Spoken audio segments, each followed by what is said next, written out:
এই কাজ চলার সময় উত্তম কুমারের একদিন মনে হলো চিত্রনাট্য লেখার কাজ যেন একটু ধিমে তালে হচ্ছে। সেদিন দুপুরে তরুণ কুমার বাড়ি ফিরে দেখলেন মেঝেতে পাতা বিছানায় আধশোয়া হয়ে ভট্টাচ মশাই লিখছেন। তরুণ কুমারকে দেখেই তিনি একগাল হেসে বললেন, এই দেখো তোমার দাদার কাণ্ড, সকালে গাড়ি পাঠিয়ে আমায় তুলে এনেছে।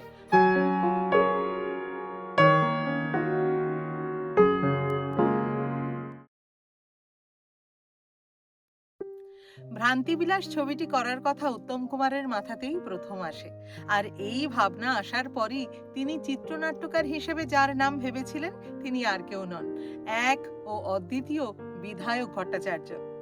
উত্তম কুমার অসম্ভব শ্রদ্ধা করতেন বিধায়ক ভট্টাচার্যকে। এই কাজ চলার সময় উত্তম কুমারের একদিন মনে হলো চিত্রনাট্য লেখার কাজ যেন একটু ধিমে তালে হচ্ছে। তিনি একদিন সকালবেলা গাড়ি পাঠিয়ে বিধায়ক বাবুকে নিজের বাড়িতে নিয়ে এলেন। সেদিন দুপুরে তরুণ কুমার বাড়ি ফিরে দেখলেন মেঝেতে পাতা বিছানায় আধশোয়া হয়ে ভট্টাচ মশাই লিখছেন। তরুণ কুমারকে দেখেই তিনি একগাল হেসে বললেন, এই দেখো তোমার দাদার কাণ্ড, সকালে গাড়ি পাঠিয়ে আমায় তুলে এনেছে। প্রাথমিক কিছু আলোচনা সেরে ও তো শুটিংয়ে চলে গেছে, এখন আমাকে বন্দি করে রেখে গেছে এই ঘরে। সন্ধেবেলা বাড়ি ফিরে আবার নাকি কি সব আলোচনা করবে। সেই সময় পরপর কদিন এই রুটিনই চলছিল। ভ্রান্তিবিলাস ছবির চিত্রনাট্যের অনেকটা অংশ বিধায়কবাবু কিন্তু মহানায়কের বাড়িতে বসেই লিখেছিলেন। তরুণ কুমার তার স্মৃতিকথায় জানিয়েছেন, তার নিজের শুটিং না থাকলে তিনি আর বিধায়কবাবু দুপুরে একসঙ্গেই খেতে বসতেন। পরিপাটি করে সাজিয়ে খেতে দিতেন চপলা দেবী। বিধায়ক বাবু ছিলেন স্বল্পাহারী। খাবার দেখেই তিনি নাকি প্রথমেই বলে উঠতেন, ওরে বাবা, এত কি করে খাবো? তখন চপলা দেবী জিজ্ঞাসা করতেন, তাহলে কি খাবার একটু কমিয়ে দেব? তার উত্তরে ভট্টাচ মশাই বলতেন, না না, আপনার হাতের রান্না অমৃত, তা কি ফেরানো যায় নাকি?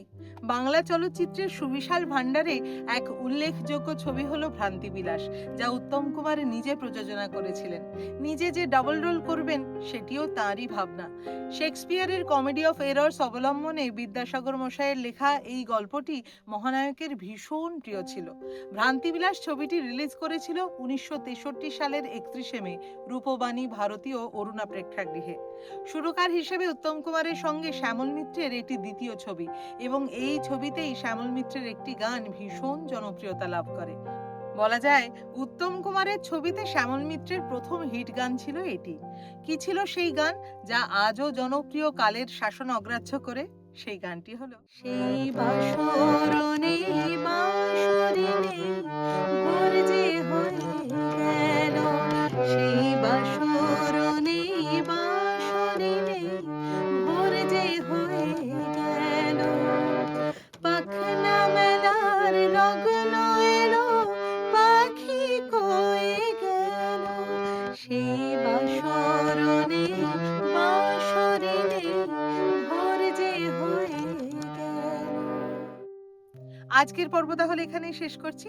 আবার দেখা হচ্ছে পরের পর্বে নতুন কোনো কাহিনী নিয়ে। ততক্ষণ খুব ভালো থাকুন, সুস্থ থাকুন আর আপনাদের মূল্যবান মতামত কিন্তু আমাকে জানাতে একদম ভুলবেন না।